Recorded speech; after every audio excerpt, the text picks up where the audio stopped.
Hello YouTube, it's your boy, the Passport Bro Wingman, coming at you again with another YouTube video. And the title of this video is called, How Do Passport Bros Survive 24-hour flights to Thailand and the Philippines, or even 12-hour flights to Brazil? And the way this video came about was I was watching Brazil Yesh as he was interviewing another popular content creator named Average Man Unplugged. He's a really I actually like his channel. He's a really good content creator. So anyway, Brazil Yesh was asking him, about why didn't he go out to like Thailand as his first trip? Because some Passport Bros had actually invited him out that way, and he kind of inferred that pretty much he wasn't really feeling the 24-hour long trip all the way from where he's at in the United States all the way to Thailand.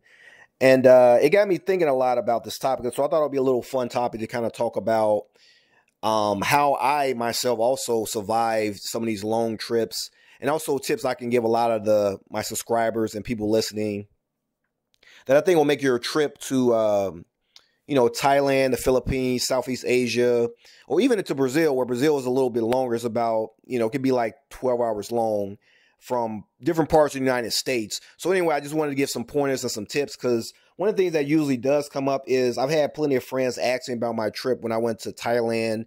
And when they found out about the length of the trip, they always just ask me like, how was I able to bear it?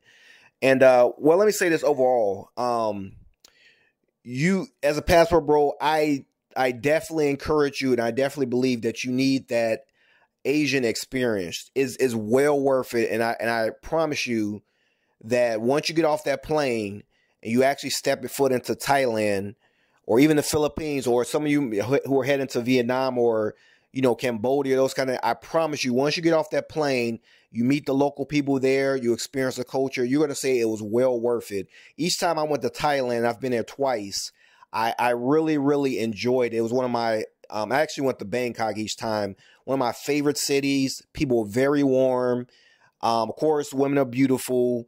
Lots of nice little spots there, restaurants. It was definitely worth it. It was like a life-changing experience. I wouldn't take it back for anything, and I want you all to kind of experience that as well. So what I'm going to do is I'm going to give you some things that'll make your flight, help you survive the flight, and not only survive it, but just kind of enjoy your ride while you're there. So so even to the people who don't go to Southeast Asia, I know a lot of you have been seeing some of the videos about Brazil, and depending on where you are in the United States, because I'm in like the Baltimore area, so I actually have to take a plane from Baltimore all the way down to Florida, and then from Florida down to either Brazil or Colombia or whatever little country or whatever country in South America I'm visiting. So typically for me, it's a little bit. Overall is long, but it's not as long as obviously as going to Thailand. When I went to Brazil, I actually had 2 stops, I believe, because this was a while back. I believe it went from I had to go from Baltimore all the way to Florida, and then from Florida I went to Panama, and then from Panama it took me to Brazil. It took me about pretty much like about like a day and a half with like the layovers, but yeah, so in some cases, depending on where you're going, you including layover may be a little bit much. So here's some things to keep in mind. First off, seating is going to be very important. It's going to be very important. For example, I would not recommend that you take the middle seat. If you're trying to schedule a flight and that flight only has middle seats, I would say don't even take that flight. Try to catch the next one, because taking a middle seat, maybe if you're like in the United States and you go few states over, that's fine. 2-hour ride, you can bear with it. But imagine, for example, when I went to Thailand, I actually had to get on 3 different planes. One of the planes was 12 hours long. Imagine being on a plane with 12 hours long and you're in that middle seat. You got people sitting next to you, their elbows bumping your elbows. It's just to me, it's just very uncomfortable. If you're going to be on a plane that long, you want to be as comfortable as possible, especially if you're not able to afford the seats in the front. Because that's the other thing. On the internet, obviously, well, some people may or may not know, but in comparison to domestic flights, obviously when you go international, and specifically when it's a long flight, such as going to, like say, Brazil or going to Thailand, or maybe some of you that are even brave enough to go to Australia or even parts of Africa, you're obviously going to have a section in the front, like the first class seats, which actually lean all the way back. They have their own little sections. Very, very expensive. I think when I went to, I believe when I went to Thailand the first time, those seats were about, and it was just, and this is just for one of the planes, because remember I told you I went on 3. One of them was like, I believe like $2,000 or something like that. So put it this way, those people, obviously they're going to be comfortable the whole way, but me, myself, I didn't have money like that at the time. And even now with me, I'm a little better off now. I've still kind of shy away from spending that amount, but I just say this. It's not going to be pleasant taking a 12-hour flight, being in the middle seat. It's not going to work. I would encourage you not to do so.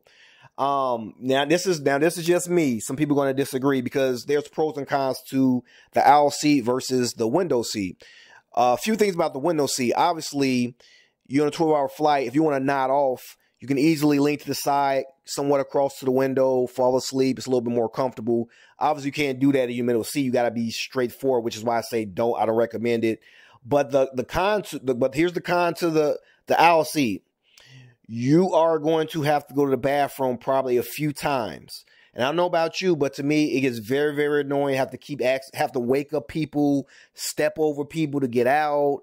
It's just a mess. I personally, my favorite, if you're going to choose one of the seats, I would recommend you get an aisle seat. That way you can lean back.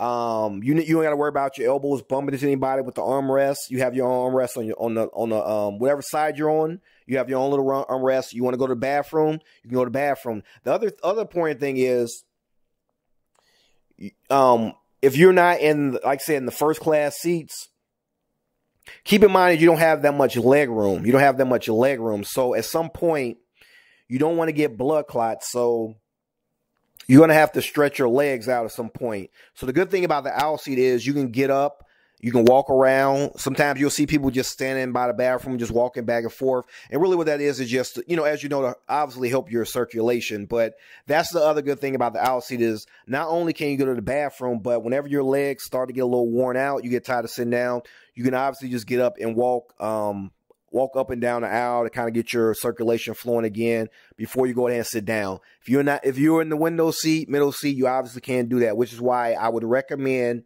I really, really recommend that you get the aisle seat. So that's one thing. Other thing you can do that really helps is, here's the other thing. For some people who are listening who are going to go to Brazil, or you're going to go to Chile, or you're going to go to Argentina, or some of you that are even going to go to, let's say, like I said before, something within that region where it's a little bit further. Here's something I recommend. Some people may disagree with me on this. Do not take Spirit flight. Do not take a Spirit flight to Brazil. And people say, do they go to Brazil? They go to Brazil. Well, I actually think they partner with one of the other airlines. Please don't do it. Please don't. I've done Spirit to Colombia. That's fine because, as I said before, from Florida to Colombia is only about 5 hours. I can bear with it. Usually, if anything, they have a little big seat. You can get the little double seat, pay a little extra. It's fine. Because I'm not trying to go to sleep. I have my own way of, either reading, or I have, I have like a little game system I mess around with. So I really don't have any issues. But I would recommend, since you're going on a long flight to Brazil or Argentina, do not take Spirit. Do not take one of these little cheap airlines, Frontier. I'm sure in some of the other parts of the United States, there's some other little cheap airlines as well. Don't take those, please. Please do your Delta, American Airlines. Please do one of those. Don't do the little cheap airlines. I assure you, after you will thank me. You will thank me for not taking those airlines. Me personally, Spirit has these very hard mechanical seats, very uncomfortable, very thin. It's just terrible. Please don't do that. For your sake. The other thing, and here's something that's very weird. Some people may, and there's different ways to look at this. So, I told you when I went to When I went to Thailand, I told you I did 3 different flights. I did 3 different flights. First, it was to Qatar. Then for Qatar, they went to Japan, and then for Japan, they went to Thailand. Now, here's the thing about it. Some people would say, "Well, I really just do 2 flights." Um, on the surface, that sounds like a very good idea, but there's something else to think about as well. The good thing about, and this is a pro, and there's no good way about this, pros and cons of both. If you take 3 flights, what that does is it breaks up the flights. I believe one was like 6 hours, another was like 12 hours, and then another was like I think like 4 or 5 hours, something like that. But here's a good thing: in between, I can walk around and whatever new. I actually got to walk around a little bit in Qatar, and then also when I went to Japan, I didn't have much time in Japan between layover. But the whole point is that I got to see like the stores and stuff like that. And not only that, I can eat, I can walk around. I can get, that's the best part about it. You can eat a little restaurant there. You can walk around, get your circulation flowing again before you get back on the plane. Versus if you do 2 flights instead of 3, you're gonna be stuck on that plane long. And I can assure you, at some point, after about 8 or 9 hours being on that plane, a part of you is gonna kind of want to get off. That's all I'm saying. So that's why that's the only con I would say is if you do less flights in between where you're at to your destination, just keep in mind that you're going to be on one plane for an extended amount of time versus you can kind of break it up, make the plane flight smaller, and you can kind of like at least get a break in between and maybe have a layover somewhere where you can kind of explore, sit down, go to a restaurant, that kind of thing. So you don't feel so, I'm not going to say claustrophobic, but like, so antsy and anxious. I would say that. So that leads me to my next point. Layovers. So this is a strategy you can do as well.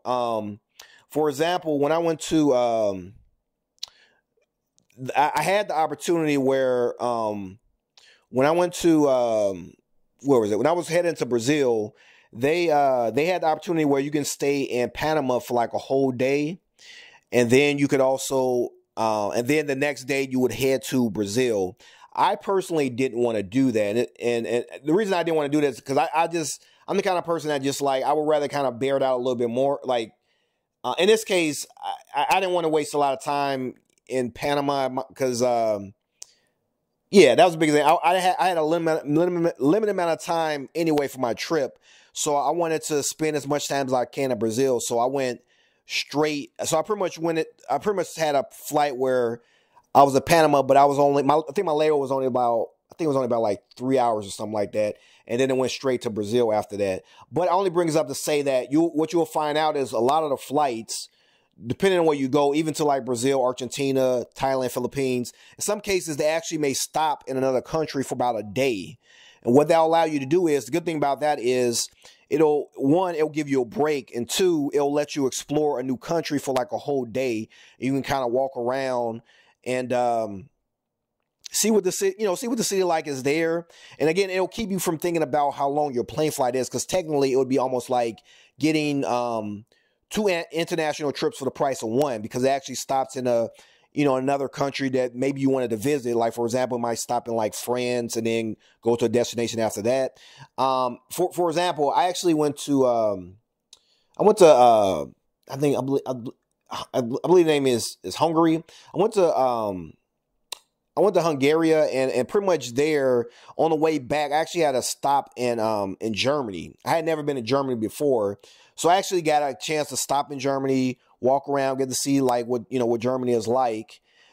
This was in it was in Berlin. It was what's the name of the city? I'm drawing a blank, but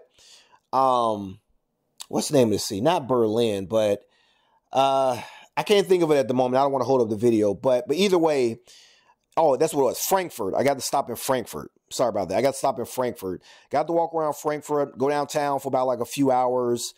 And then later that day, I was able to go back to the airport and then make my way back home. But either way, I say that you may want to consider flights that have layovers. It'll kind of break up the flight for you, and you'll kind of get maybe like a 2 trip for one, 2 trip for one type of thing. So I'll say that, and also to add a few things. Keep in mind that for a lot of these international flights, you know, this is why I said don't get a cheap airline. They're going to have entertainment on there. Usually they're going to have like movies, games, music, that kind of thing. What I usually do personally is get on a plane. I just watch a whole bunch of movies until I wind up falling asleep. Fall asleep, maybe go sleep like 4 or 5 hours, wake up, watch some more movies, that kind of thing. By the time I fall asleep and I wake up again, my flight is almost done at that point. That's kind of what I do. I just kind of, for the most part, try to relax. But some things that might be helpful as well. What I also bring along on the ride is I have it's like a retro game system. I know this might sound silly to some people, but I have a retro game system that plays like all these Sega Genesis games, Super Nintendo games, and I just play that sometimes when I wake up and I'm bored.